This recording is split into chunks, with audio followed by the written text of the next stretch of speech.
You are listening to the Delay and Pray podcast, episode number 196.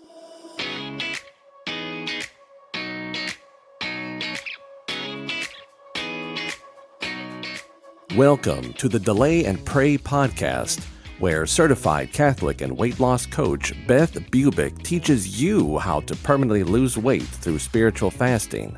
Get ready to gain faith and lose weight through a joyful transformation of both body and soul. Now, your host, Beth, the Catholic fasting coach.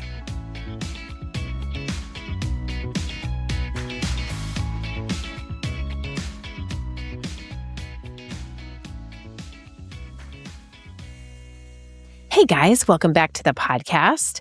Today, I want to talk about virtue. Virtue is something we study in the Delay and Pray program, especially the group coaching experience. And it is something that has become really important to me and something that I really learned in my life school curriculum. It was in the Catholic life school curriculum that I learned this. And it has just changed my life because I kind of knew about virtue, but I never really studied the virtues and the importance of the theological virtues and the moral virtues, the difference between them, and how important it is to pray for a particular virtue. And this is what we do in the group coaching experience, and it's very important in order to attain the goals that you're reaching for. So there was a time when the word virtue really meant something. A long time ago. And even as I was growing up, I didn't go to Catholic school. I had CCD. I went to a secular college. I went to Purdue.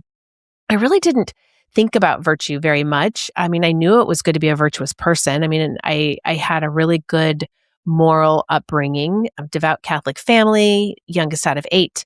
And I did know about virtue. I just didn't study them. I wouldn't have been able to tell you, what the theological virtues were, or even what the moral virtues were, especially the cardinal virtues, right?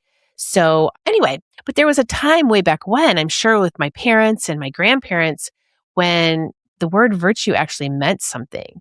I'm sure my grandparents and my great-grandparents certainly understood what that meant. And you didn't have to be Catholic, actually, to understand that there were just certain qualities a human being ought to develop. I mean, we're talking about courage and honesty, self-control, patience, perseverance, faithfulness, sacrifice. All of these things are virtues. And you were supposed to become a certain kind of person back in the day. And you still should. It's just that it's not talked about anymore. There was an understanding that character mattered and that actually character was paramount to anything. Your good name was paramount. And you didn't want to sully that with any type of action that would be beneath you, right? That would not be moral. And cheating was not allowed. Honesty was the best. And character was formed slowly over a lifetime through the honest choices that we were supposed to make every single day.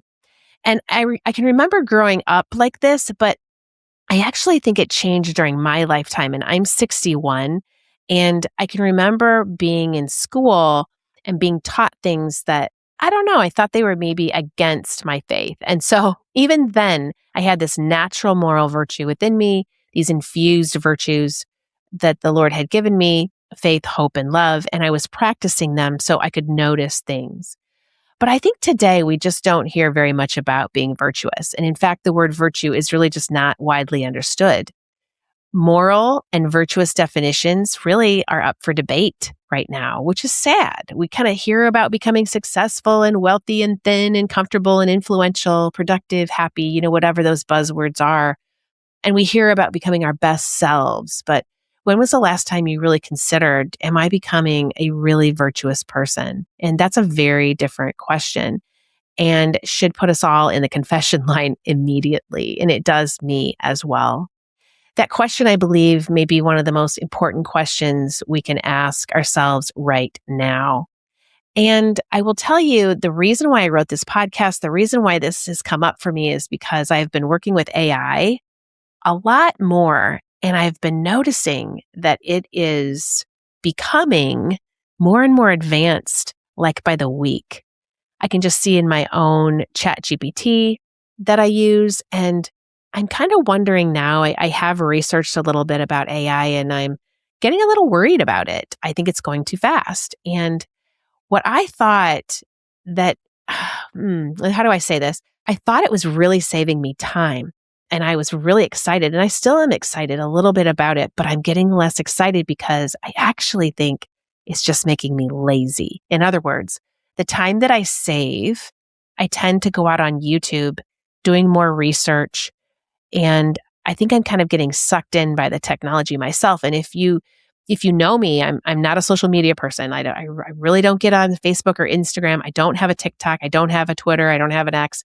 I don't have any of that, but I am becoming really absorbed by YouTube. So one of my goals during St. Michael's Lent is to really, really pull back on listening to YouTube. And believe me, when I'm on YouTube, I'm not listening to anything nefarious or anything immoral.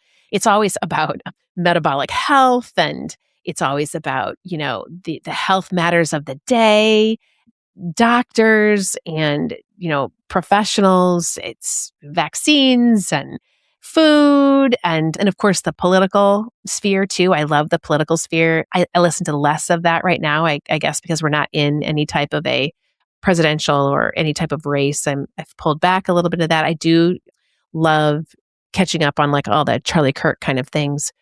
And I think that's very interesting to me. But I'm noticing that I'm becoming disconnected and I don't like that. So I'm going to do something about it. And this is why I wrote this podcast. So when I look at what has happened culturally really over the last 20 years, I just think about my kids, right? I think about them and I'm like, okay, 20 years ago, where were all of them? Like what grades were they in? What were they doing? And how were their lives actually working out? I think it was just simpler then. I'm sorry, but even 20 years ago, it was simpler then. I had all 3 children, happily married.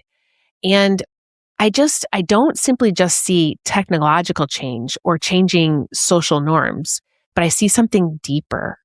I see a gradual movement away from the idea that our desires need to be divinely formed. And I think that's huge. I think instead, we're increasingly told that our desires need to be satisfied like right now. We are becoming an instant gratification culture. If you're hungry, by God, you must eat.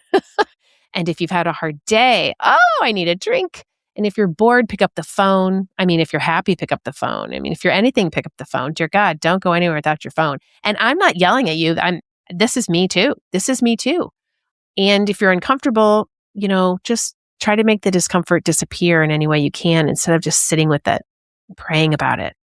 And I think we are going to experience an explosion of loneliness. I really do in the coming future. I think it's already started. And I think it's because if you ever feel like you're a little lonely, I think we scroll. We get on YouTube. We're trying to find the answer to it instead of maybe connecting to someone else just over coffee.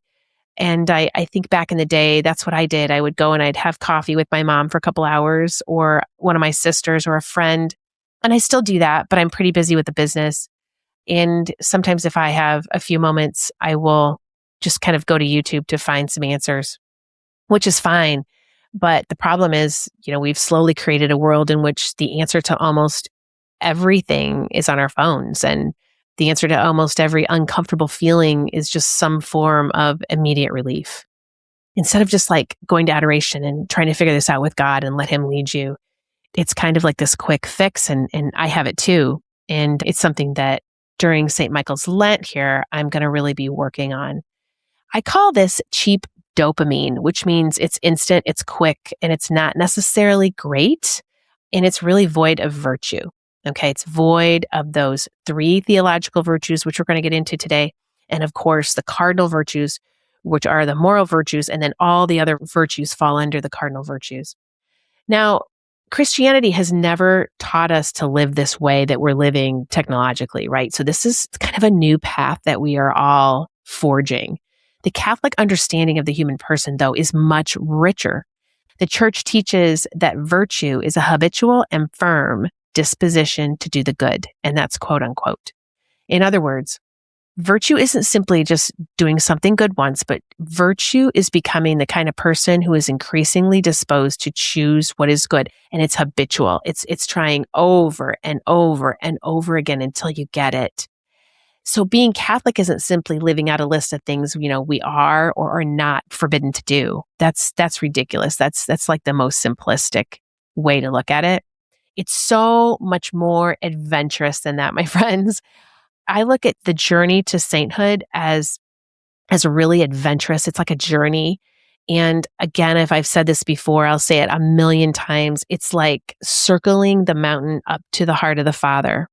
Sometimes you circle and you find yourself on the same path. Hey, I've seen this before. Yeah, that's because there's something that you need healed. It's some kind of a wound that needs healing. And so you keep circling until you circle up again. And how do you do that? It's virtue. Virtue is becoming this kind of person who not only wants to do good, but wants to engage in the battle. This battle is of epic proportions. I mean, better than any book or movie could portray. It is there and it's real. And if we could see it in front of our eyes, sometimes I wish the Lord would just for 5 minutes, just show us the battle, show us the angels that are in our midst, the good and the bad, what's happening out there. I guess maybe we can't see it because we would be so scared that, we would literally all go into depression or something. I don't know, but I kind of imagine it. Okay. And I know that God is literally forming us into saints day by day if we want to enter the battle. And that's what we need to do. Because saints are not people who never experience disordered appetites, people who overeat. I still overeat really good things. You could find me in the kitchen. And if I'm watching something on YouTube, I'll just keep eating. Whether it's just like a salad or maybe a second helping of this lovely buttered cabbage that I just love. It doesn't necessarily mean, finishing a box of Oreos, which I would never do. I hate Oreos. I never eat those. But anyway, I don't have them in my house. But the thing is, it could be for you. I'm just talking about, people who are trying to become saints will experience temptation. We're going to experience suffering and exhaustion and disordered desires because we have to go through it to find the delight of conquering it at the other end. That's why this battle is such an adventure, because saints are men and women whose loves have been properly ordered. And that is a theological virtue. It's love. It's absolute love. And in the Delay and Pray Workbook Journal, we have a new one coming out. I'm so excited if we can get the sizing right when we put it on Shopify. We're just a small team trying to figure it out.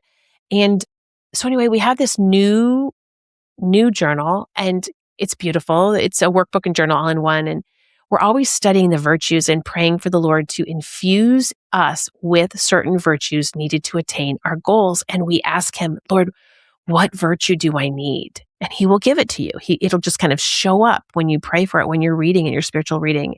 This way of life, this is where we are climbing that mountain to the heart of the Father, where the virtue matters. There isn't a way to get to the top without virtue. So we have to consider these virtues. So the Catholic tradition speaks of 3 theological virtues and 4 cardinal virtues. The cardinal virtues are moral virtues, okay? And this is more associated with our actions. The theological virtues are infused within us, and we have to concentrate on those like crazy. The biggest one being love, and that is scriptural. It's all over the Bible. So the theological virtues are faith, hope, and charity. And a lot of people like to think of it as faith, hope, and love. But really, the technical term for love is charity, because a lot of times you don't feel like doing it, but it's an act of the will. It's an act of the will to take care of an elderly parent or a sick child or a neighbor who's not nice to you. It's an act of the will to love someone or something that is challenging to you. And that is where the suffering is. And that is where the beauty is, the adventure is, if you can think about it that way. I was just reading in my book, Divine Intimacy, that love is the greatest theological virtue, because that is the one that we take into heaven, because that is the one where we love God with all our soul, all our hearts, all our minds, and it's limitless. There is no limit to love. But faith and hope we will not need when we go to heaven, because we will already see God. We will already know God. We will already love God. And so faith and hope are something that we grasp onto here like nothing else in order to love. And then when we get to heaven, the faith and the hope are complete. I just love thinking about it like that. Okay, so faith, hope, and charity, they're called theological because they are related directly to God. And like I said, they are limitless. They have God as their origin, their motive, and their object, and they are infused into us by God at our baptism, at our birth, so that we can live in relationship with Him forever. So faith basically says, God, I believe you. I believe in you. I believe everything you are. I believe what you say. I believe in the Catholic Mass. I believe in the Catholic precepts, and I believe in the catechism and everything it says, even though I can't do it. Okay, I just believe. It's not nearly, I believe there probably is a God, or maybe this is right. It's really having that deep, deep faith of believing in the unseen. Okay, 100%. And so that is really beautiful. And we entrust ourselves to God. We believe what He has revealed. We believe even when the world tells me not to believe or shows me something different. Okay, then there's hope. And ever since I've been in the Catholic life coaching schools and I have, researched this and did a lot of study on it, the definition of hope is so beautiful. Hope is bold confidence in God. And that's why you always need to hope, because the Lord is going to give you things that are challenging sometimes for your own good. And you must have bold confidence in Him that He is going to make your dreams come true when you align your will with His. And you have bold confidence in that. It's actually going to be better than you thought it would be. Hope doesn't mean believing that everything in this earthly life will turn out exactly as you want. Nope. Hope just says, hey, God, I trust your promises, your provision, your providence. I don't know where we're going together on this earthly life, but I know I am safe with you. And I know this life is not the end of the story. You must kick the feeling of uncertainty out of your life. It will make you overeat and overdrink. Our brains, says Father Ripperger, hate uncertainty. So be certain that the Lord loves you. Be certain of His faith, His hope, and His love for you. Be certain of the 3 theological virtues, okay? Because that will help you maintain balance in your eating and drinking.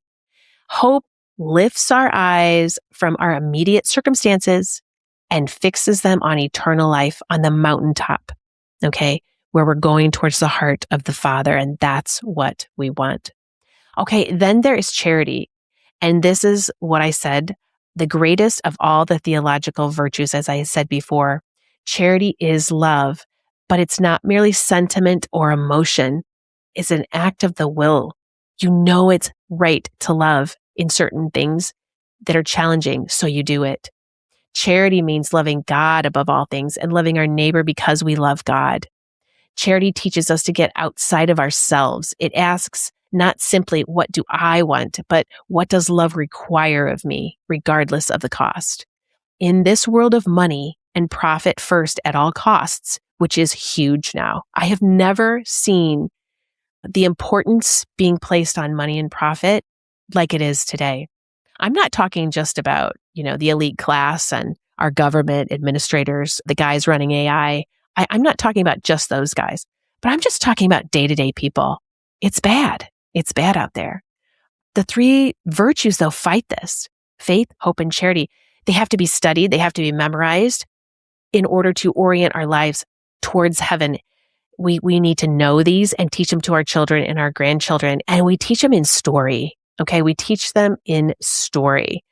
And if you're listening to this, it doesn't matter what age you are, but we have to bring back story, like storytelling and connection to our children and our grandchildren, and talking to people and connecting to them with love and joy and story. I really think it's going to bring back the virtues if we do this. Okay, so then we've covered the theological virtues, and I'm sorry, I'm not really giving them the credence that's due of them, but go look them up, go read about them, get a book. Don't just Google them, but just read a book about them. below those are the cardinal virtues. And the cardinal virtues are prudence, justice, fortitude, and temperance.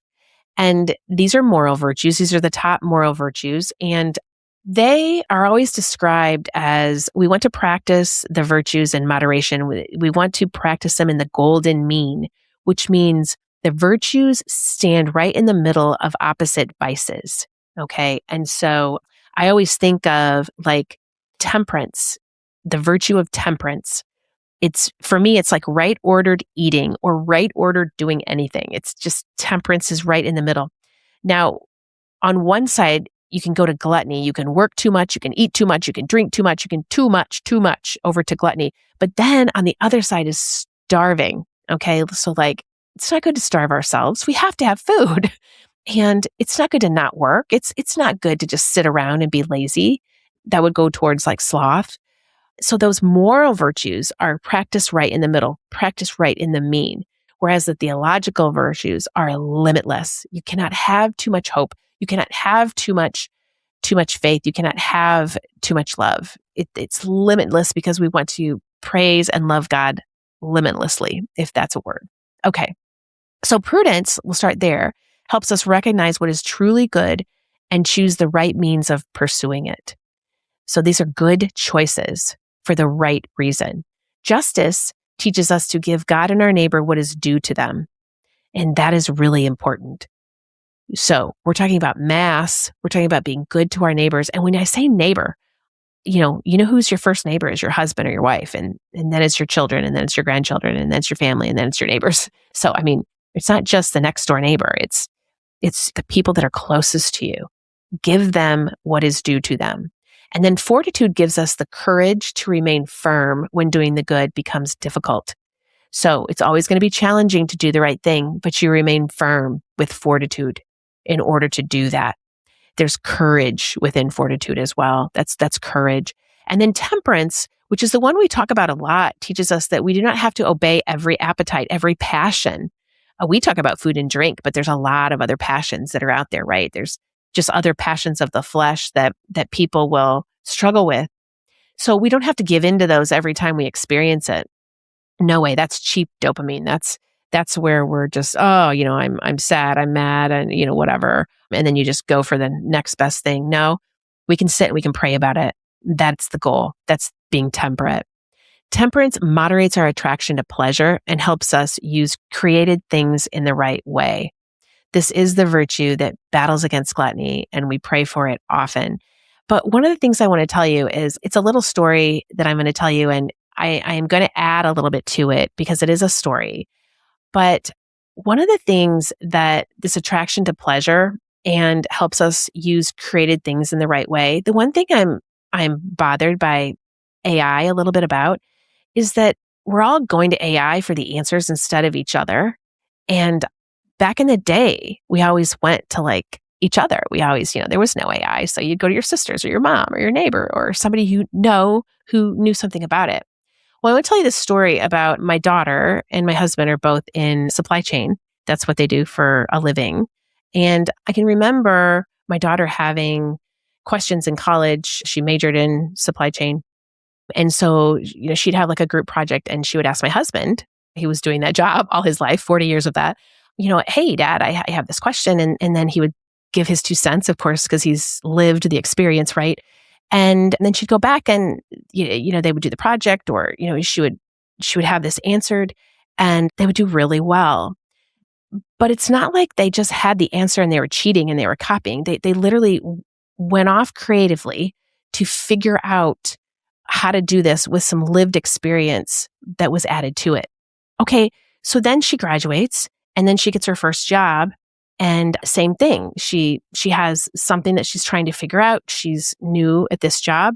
She might come home from work. They talk about it and she's able to do so much better at her job with his lived experience. And who knows, I guess I never asked him, but he probably did better at his job with her lived experience because she was using different tools. Because I can remember he'd say, what tool are you using? And she always worked at these, really highfalutin, really big companies. Mike had more of like small manufacturing. So she'd be using these much more advanced like MRP systems. And so they were learning from each other, but she was majorly learning from him.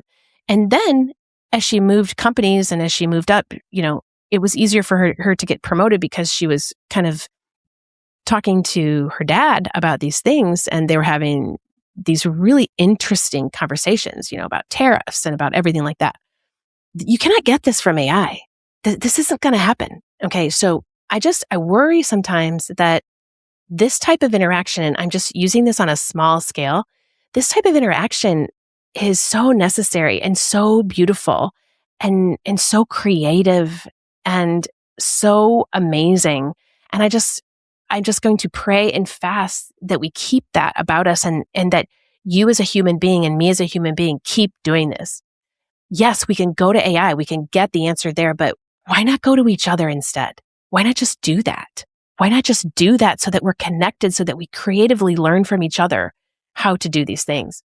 So getting back to the virtues, I think considering these virtues, we sort of have to look at this modern life that we're in, and we're building a world that delivers food to our doorstep without our standing up, basically. And I've never used it, but DoorDash, I talk about that. My kids love DoorDash. My daughter-in-law loves Instacart.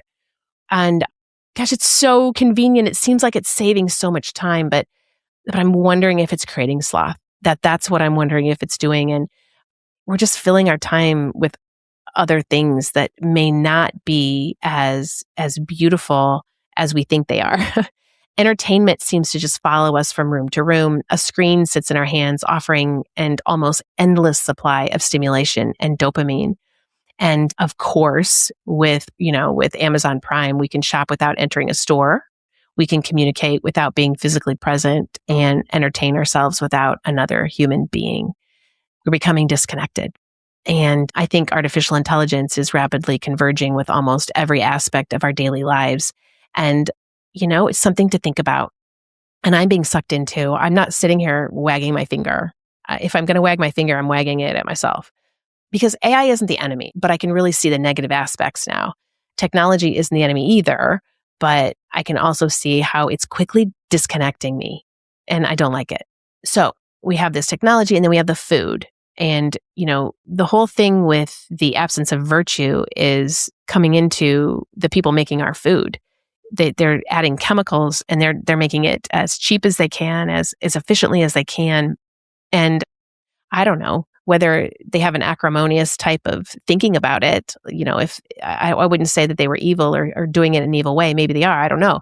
But anyway, it's not helping us. It's causing, terrible addictions and health problems, right? But food isn't the enemy, but I can just see how the profit, spoils it. And this absence of virtue from these people that are creating this is evident. And then we have medicine and the pharma industry and doctors, the whole medical industry. They're not the enemy either. But when medicine just becomes the very easy choice so that we don't have to change our behavior, then that's a problem. That's a problem. And, when I think about like my mom using, interesting things to cure ailments, and how she would use, she had like a homemade Vicks, and do you remember Mercurochrome? she just had like all of these things that she used. And, we just rarely went to the doctor because she knew of things to use that could help us. And, we were pretty healthy for the most part. I see my daughters starting to do this, and I love that they're going to more holistic measures to keep themselves and their kids healthy, which is really, really great. So all I'm trying to say is like all these things can be tremendous goods. All right. This is great. But without virtuous people running the show, where are we going to be? So we've got to bring this back. And we're Catholics. And so Catholicism has always asked the deeper question, are we governing the created thing, or is the created thing governing us? That is where we don't want to go. Are we using technology, or is technology using us? Are we eating food, or has food begun to control our appetites with all of the chemicals within? And then we have medicine. Are we using it appropriately, or have we come to believe that every form of discomfort must immediately be removed? So these are questions of virtue that we have to consider. And I'm bringing this up because I really have just decided to think about is this making me more virtuous? Okay, is this virtuous? What virtue does this action fall under? That's I'm like leading my life this way. And I fail a lot. I fail a lot, but I just want to bring that word back into society. So the two virtues that we work on the most, the two very old sins that have, I think, become extraordinarily normal in our culture, which I don't like, are gluttony and sloth. And when we hear the word gluttony, we usually imagine someone eating enormous quantities of food, but gluttony goes deeper than that. It's a disordered relationship with consumption is what that is. I mean, you need more, you need it now, one more bite or 10 or 12, another snack, another drink, another episode, another purchase, another scroll, you name it. Okay. It's just some type of hit of pleasure that we're kind of seeking, and we can't even control it almost anymore. So we've created a culture just built around this consumption from the couch. And I don't know where it's going to go, but we can stop it with virtue. Okay. We stop it with temperance. Temperance, Lord, give me temperance. And so we kind of wonder why so many of us struggle to say no and feel depressed or lonely. It's because we're disconnecting ourselves from virtue. And so in our program, we look mainly with food and alcohol. So let's look at our relationship with food for a minute. Much of our modern food has actually been engineered to be intensely palatable. Now, I think that is evil, okay? And it's for marketing purposes. It's to sell, sell, sell. And we have become accustomed to eating throughout the day as well. So snacking all day.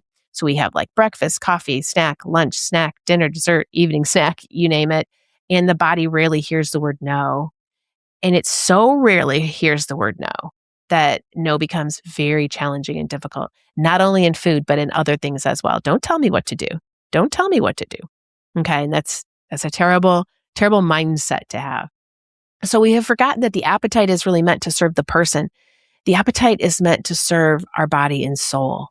And we need to drive ourselves toward the ordered appetites. That's what we want. Because the person is not meant to serve the appetite. The appetite is meant to serve the person. So we have to change that and change it towards a virtue. And this is one reason fasting matters so much. You know, fasting is actually a virtue. Fasting is not starvation of the body. It is not. The body is good. Each one of us has a different body. So if you go on YouTube, if you go on Instagram or Facebook and they say, all menopausal women or all postmenopausal women should not fast. I just heard that the other day. And I'm like, what are you talking about? I have never felt better, never felt healthier. My sister, she's like 6 years older than me, and she's never felt better, never felt healthier. And she fasts probably more than I do. And I mean, we're feeling great, and we intermittent fast, and we eat well, and we exercise, and we're joyful, and we go to church and adoration and confession, and it's just wonderful, wonderful body and soul work that we're doing. And that's good. That's good. Fasting is a virtue. So be careful when you're listening about intermittent fasting. Don't conflate that with spiritual fasting, because spiritual fasting has that spiritual element where God is involved and He's sanctifying things. And then you have to figure out how you feel with it. We feel great with our 18 to 20 hour fasts, my sister and I. We feel great. You may have to stay down at 16. You may have to stay at 12. That's okay. You have to figure it out. But don't put everybody in the same, group of people. Yes, are we postmenopausal? Yes, but we're doing great. So remember, we are made in the image and likeness of God, but we are all unique. We are all unique. And food is good, and hunger itself is not evil. There is something extraordinarily powerful, though, about experiencing hunger and discovering I don't have to answer my hunger immediately. I can wait. I can pray. I can offer this, and I can choose. And that's freedom. That's freedom. And that helps stop all the noise, the food noise. And that's where fasting becomes a school of virtue. We need it more than ever. Every small act of rightly ordered self-denial strengthens us for the next act. Virtue grows through repeated choices. We become patient by practicing patience. We become courageous by practicing courage. And we become temperate by practicing temperance. And the opposite happens as well. Repeated choices toward excess forms us too. I mean, that's not in a good way. So we're always being formed. And the question is, what are we being formed into? So after considering food and And I didn't really talk about alcohol, but alcohol is the same thing. You can, at the end of the day, feel like you need a drink, with air quotes. You don't. You don't need a drink, but you can actually fall into an addiction. And it's very harmful to your body and soul. And so you can pray for that virtue of sobriety, okay? Drunkenness on one end, sobriety on the other. And you don't have to be an alcoholic to fall into drunkenness and sobriety. You don't have to be. But you can pull into the middle with that temperance and pull towards sobriety, which is a really wonderful place to be. So the other thing I want to go back to is considering the phone, because I just think it's getting worse and worse. A lot of people reach for it while they're waiting in line or at a stoplight, when a conversation becomes uncomfortable, when they're lonely, or just like at the side of the pool. I mean, I was just at an event where a lot of adults were just on their phones on the side of the pool. Okay. Why not just put it away? Why not just put it inside, put it away, and you don't even have to have it near you? I'm actually considering getting a camera, like a regular camera. I do see some people have those now, so that I can just put my phone away, just put it in the house. And if I want to take pictures of a birthday party or people at the pool, my grandchildren, I'll just have my little camera, and it's digital. And then I won't have to deal with the phone all the time. Because I think it's something that we need to think about. And think about that phone. I mean, we check it right before we go to bed and right when we get out of bed. And I mean, I don't know. Sometimes we don't even consciously decide to pick it up anymore. It's just automatic. We're like, oh, what am I doing? It's just like part of our body. And that's what habits do. And I think that's something that we need to try to really, really combat right now. That is going to be a battle, because we combine that phone with this increasingly powerful artificial intelligence, and then we're going to find out in the next few years how we are entering a world where machines will remove more and more friction from ordinary life. And I don't think that's a great thing. They can organize information, answer questions, create content, solve problems, and eliminate countless small difficulties. That is the truth. And that is what's happening right now, even in my business. But it's not creating peace for me. And so I am like, this is very interesting, because some of it is really beneficial. But as a Catholic, I don't know. I'm also asking, like, what happens to me when life becomes increasingly frictionless? What happens to fortitude in a world designed to eliminate difficulty? What happens to prudence when an algorithm is always ready to tell me what to do? What happens to patience when everything becomes instantaneous? And what happens to temperance when nearly every appetite can be controlled by a pill? I mean, that's what's happening right now with the GLP-1 boosters and the medications that are going on, the synthetic ones. I mean, it's, why deal with your appetite if you can just take a pill and deal with it? There's going to be repercussions, by the way. There's no free lunch, but I'm not sure what that is. And I'm not downing them. I would try delay and pray first and see if you can just delay that sugar, flour, and alcohol, and see if by some real virtuous repeated action, you can do it by yourself with Jesus. And then ultimately, after all that, what happens to prayer when silence has disappeared? Think of the generations that's going to go even beyond our grandkids. I mean, where's the silence? I went into a gas station the other day and picked something up, and the music in there was so bad. I couldn't believe it. It was some kind of a rap song, but it had terrible words. And I couldn't get out of there fast enough. And I thought to myself, that's so interesting. As a culture, we have just sunk so low. We need prayer and fasting to get rid of that. That hurts God. That's not a way to love God. It's not a way to love him. Not at all. Okay. And so that is not virtuous to do that. Maybe the Lord was telling me, you shouldn't be in this gas station buying a bag of pretzels, Beth. Maybe that's what he was trying to tell me. And I heard that loud and clear. Okay. Anyway, so technology is advancing faster than our virtue. We know that. And that should concern us, because technological power without moral formation does not necessarily make human beings better. It doesn't. And I'm just kind of worried about the guys at the top. These guys, they're not exactly into moral formation. It's all over the news. It's Peter Thiel and all these people, Sam Altman and everything. I mean, it's a very, very, very interesting thing if you don't know about that. It simply makes us, I think AI is simply making us more powerful and lazy. I think we're seeing now how human beings with enormous power but little virtue can do enormous damage. And the answer is not to run away from technology. It's just in the data centers and all the things. The answer is to become the kind of people who possess enough wisdom, enough temperance, prudence, and courage to use technology without allowing technology to possess us, and to keep telling people about it. It's also really, really important that you turn it off and pray and learn to fast. Fasting casts out demons. Prayer and fasting casts out demons. So if you set off to fast for a spiritual purpose, it's going to be a little harder for you, because the evil one is going to try to really trip you up, because they don't want to be cast out. Are you kidding me? So that's why you're going to get a little more hungry maybe. And so then you just figure it out. You figure out how to get around the mountain, climbing up to the Father's heart, because you have the intercession of St. Michael the Archangel. You have the intercession of your guardian angel, of all the saints, of the Blessed Mother. Everyone's trying to get you up that mountain. And so you just have to kind of realize that.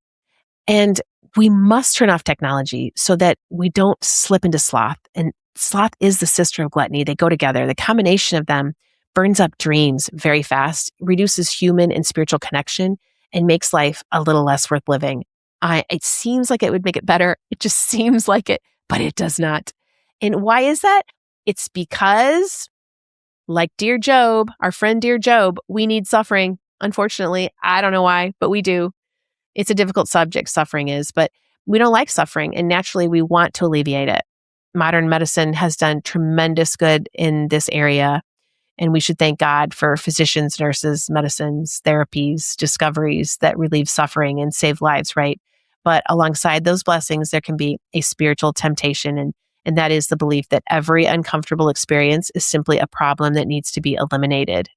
Now, I like to think of sugar, flour, and alcohol when I'm explaining suffering, which is actually buffering, right? I don't want to deal with this problem. I don't want to feel my feelings, so I eat or drink so that while I'm working these long hours or dealing with adversity in some way, I feel a little better while getting through it.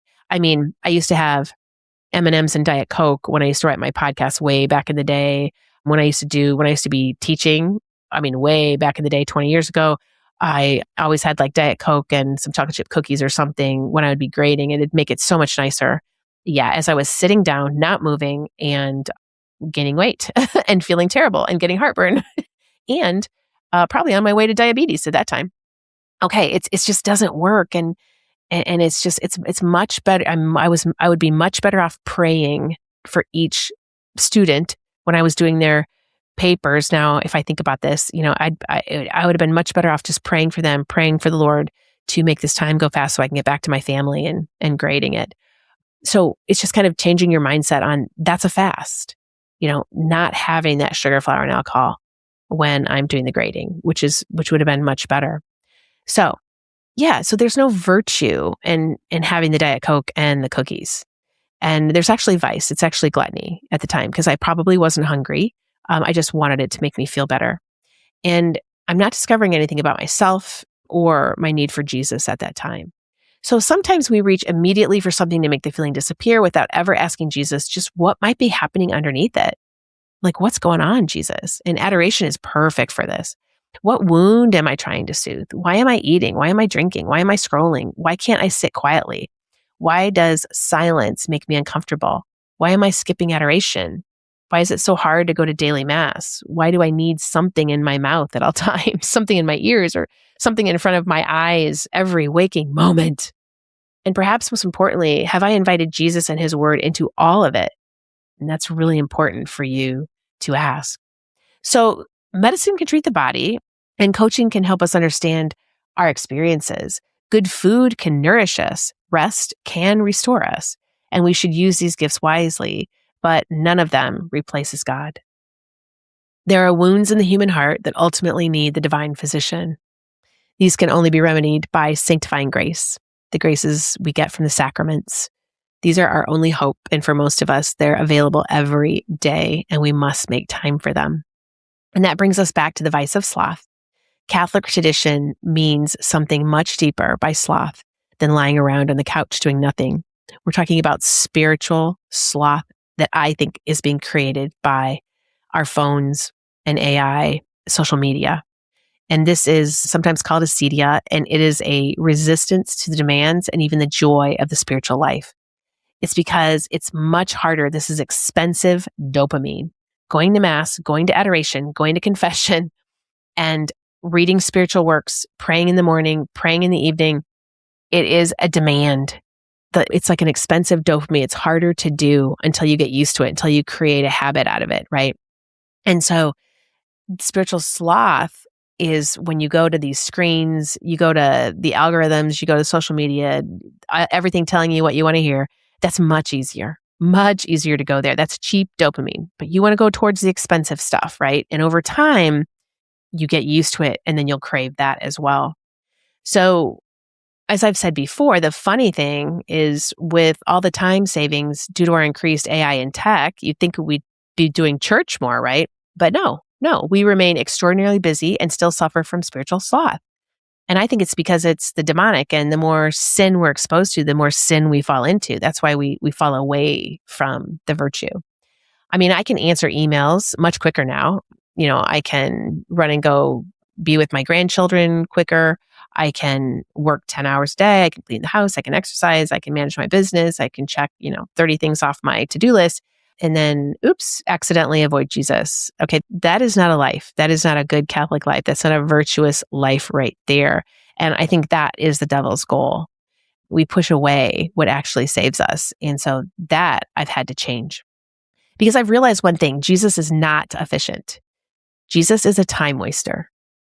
And I'm going to repeat that because I know that's hard to understand, but Jesus is not efficient. He is a time waster. And a good use of wasting time is staying home with your kids and wasting time doing a puzzle with them and being with them, being present to them, loving them, cleaning with them, baking with them, cooking with them. That's wasting time with them. Just little things like that. I used to sit, like I said, and have coffee with my mom for a couple hours. That's wasting time. That's wasting time with Jesus. Going to adoration, 1 whole hour in adoration in silence. And, when I first went to adoration, I would always read something until there was a woman there one time that she was just staring at the monstrance. And sometimes she'd close her eyes and she'd open them up and she'd stare at them for an entire hour. And I was like, oh, that's my goal. That's my goal right there. So I'm working on that, wasting time with Jesus. He's not efficient. I mean, I've spent the last 5 years talking about wasting time, building a Catholic fasting business, and it's not much monetary profit and lots of work. Any business, the first 5 years, you're just rolling the profit and the revenue back into the business to scale it. But the thing is, the reward is eternal. It's not seen by the world. Delay and pray, for me, sits on the C2 line of the model. This is the line that reveals the circumstance or the facts of life that are unseen. I can't see what's happening. I can't see the eternal reward. But doing delay and pray slows me down, helps me to waste time with Jesus, and gives me a religious vocation that is just as important, if not more, than going into an office and making money. I think our world needs to start wasting more time with Jesus. I think you would see virtue just pouring in like rainfall. Busy is not the opposite of sloth, and that is what I want people to know. Sometimes busyness is how we hide from the things that matter most. Perhaps our problem isn't simply that we're doing too little. Perhaps we're just doing too much of what doesn't matter and too little of what does. I don't think we need another hour of baking or scrolling. I think we need prayer. I think we need movement. I think we need other people. I think we need more pickleball. I think we need more cards and book studies and all of that. I don't think we need another snack. We need fasting. We don't need another opinion. We need scripture. We don't need to eat or drink every uncomfortable emotion away. Sometimes we just need to sit with it before the Blessed Sacrament and say, Jesus, show me what's really happening here. And then we need the fortitude to remain there long enough to listen, like that friend of mine who just sat in adoration for an hour. So how do we get out of this? Like, what do we do? We begin the same way Catholics always have. We practice virtue in the ordinary moments of everyday life. We practice prudence by asking, will this make me a virtuous person that is drawing closer to Jesus? We practice justice by giving God and our neighbors their rightful place in our day. We practice fortitude by doing difficult things instead of buffering to escape them. We practice temperance by saying no to food off of our protocols and outside of planned meals so that we remain free enough to say no to other things that are evil. This is why fasting can be such a powerful school of virtue. When hunger comes, prudence helps us discern. Temperance governs the appetite. Fortitude helps us persevere through the hunger and the non-overeating. And justice reminds us that even our bodies belong to God. And then faith, hope, and charity elevate the whole thing. Faith says, Jesus, I trust you more than this appetite.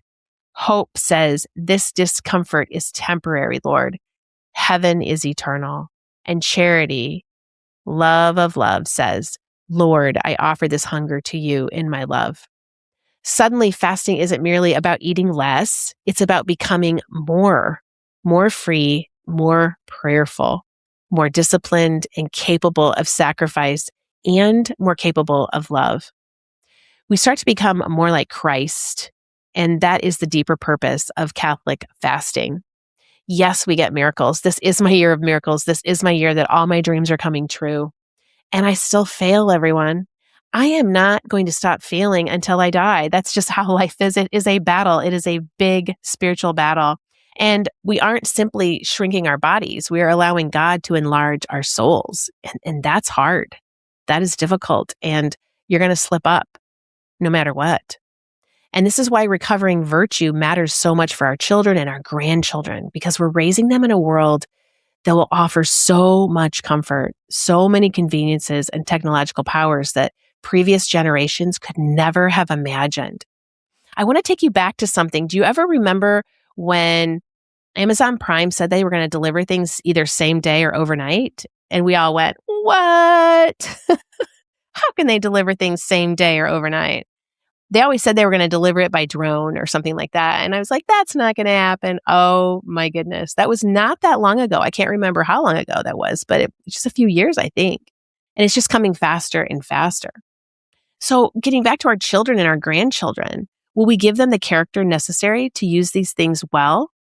Will we give them the character necessary to say no, to teach them how to wait and suffer? Will they know how to say, I am not using that because that is not for my good?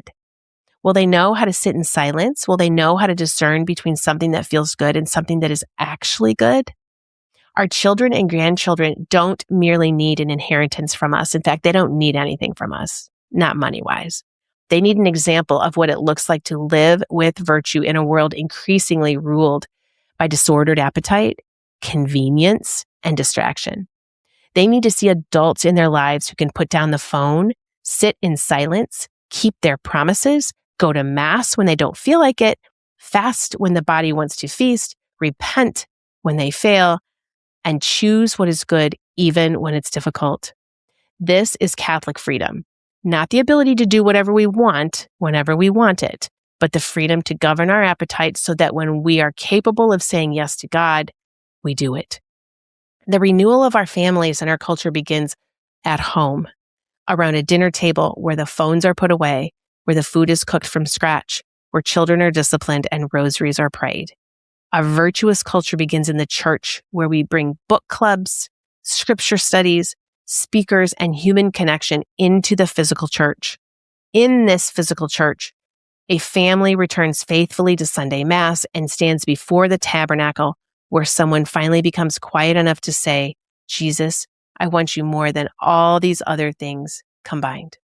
These ordinary choices matter because repeated choices become habits, and habits form virtues, and virtues shape families, and families eventually shape cultures.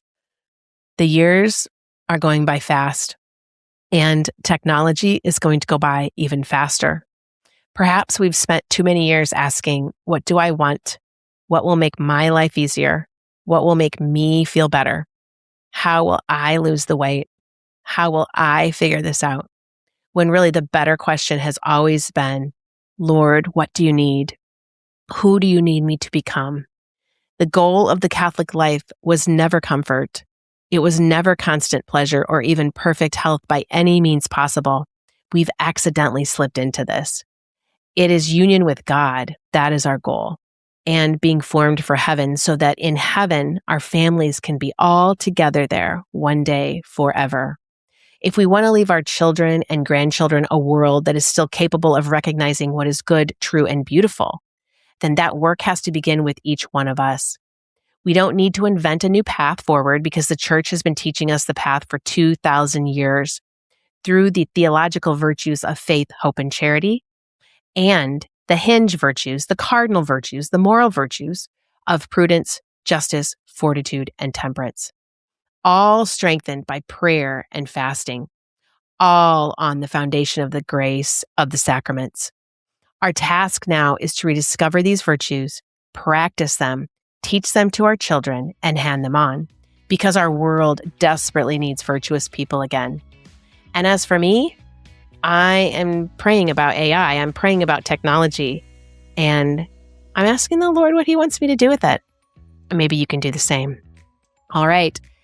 Cohort 3 is open now for group coaching, so don't wait. Hop in, learn how to engage this battle for body and soul with virtue right now. I will see you there. God bless. Talk to you next week. If you are interested in learning more about spiritual fasting and permanent weight loss, then come join my course, Delay and Pray, a guided course for weight loss through spiritual fasting. You won't go through it alone either. I will be there to coach you every step of the way. This is a group coaching program where you are part of an amazing community of like-minded Catholics who have the same goal as you, to bring about miracles while losing that weight permanently through spiritual fasting. Your purchase includes an online course detailing what spiritual fasting is, how to do it, and all the tools you need to get you the results you're longing for. Head over to my website right now at thecatholicfastingcoach.com and get the details on how to join. And don't forget to follow me on Instagram, Facebook, Pinterest, and LinkedIn to always get the latest daily information to help you keep fasting, my friends. Can't wait to see you in there. May God bless you and keep you always.